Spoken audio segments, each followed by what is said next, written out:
Hello everyone and welcome to my channel Wish to be Wise.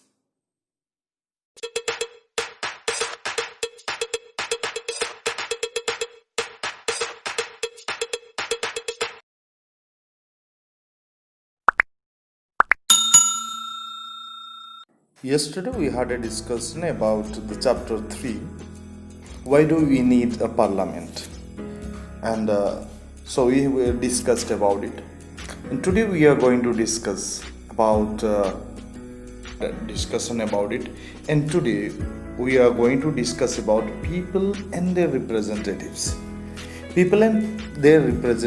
Now the important thing is that, so there is a question right before we are starting. Let's discuss a short question, very small little question like you all.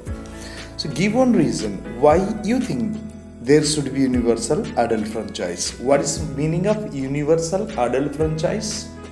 Adult franchise means that those are above 18 of age, right? जिनका 18 साल से ज़्यादा की उम्र लोग vote दे सकते हैं. और यहाँ क्यों ज़रूरी है कि हर कोई वोट देना, जो भी 18 साल से जो भी एज से ज़्यादा होते हैं तो उनको वोट देने की अधिकार होती है और हर किसी को वोट देना है. यह क्यों ज़रूरी है कि हम वोट ही दें, और चाहे गवर्नमेंट कोई भी बना ले, कोई दूसरी पार्टीज बना ले, कुछ भी कर ले, राइट? सो कैसे होगा ये, है ना? ज़रूरी है या नहीं है, थोड़ा सोचना और मुझे बता देना, राइट? थोड़ा सा मुझे कल आंसर चाहिए. Thank you.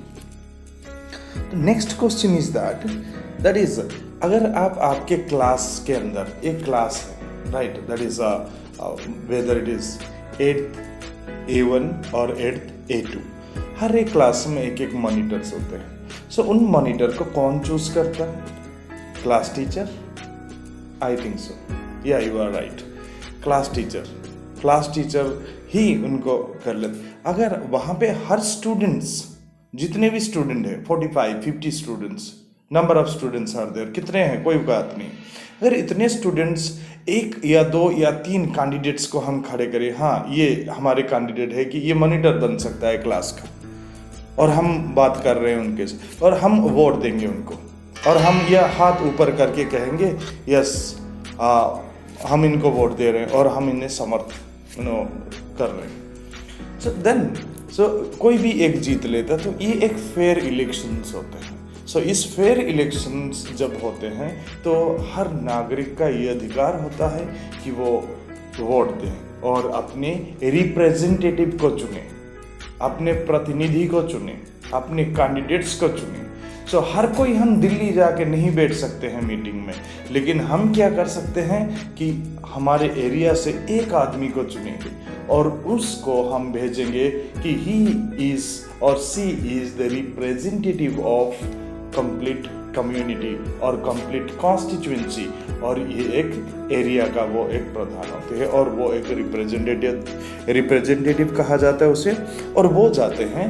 और सो ये जो हम सेलेक्ट कर लिए अभी, हम जो जिनको इलेक्शन में कैंडिडेट हुए और हम उनको वोट दे के जिताए, वो हमारे रिप्रेजेंटेटिव हैं. ये रिप्रेजेंटेटिव जाके गवर्नमेंट बनाते हैं, और ये गवर्नमेंट बनाते हैं और ये रूल्स और रूल एंड रेगुलेशंस बनाते हैं, डिसीजन मेकिंग करते हैं. तो यहाँ पे even all the people, all the citizens are also directly or indirectly participated in the rule making or the decision making or the controlling of government. So this I think you might understood about it. So if you are following this, right? And one thing another I will tell you that, and today these are the questions are given here. These questions everybody you have to go through, and this fill in the blanks and all those are there for the revise. So this already we have studied, right, in this class 6th and 7th, how a different representatives are chosen in different levels of government. So that is already we had knowledge about it, we have knowledge, we know about it. So what I mean to say you that, so let's recall one more time by doing these all questions, right? And these all questions you will be doing in your fair notebook. Thank you for listening me. And for today, this much enough. And next day we are going to discuss about another important topic, another important points, that is called the role of the parliament. Till then, goodbye. Thank you.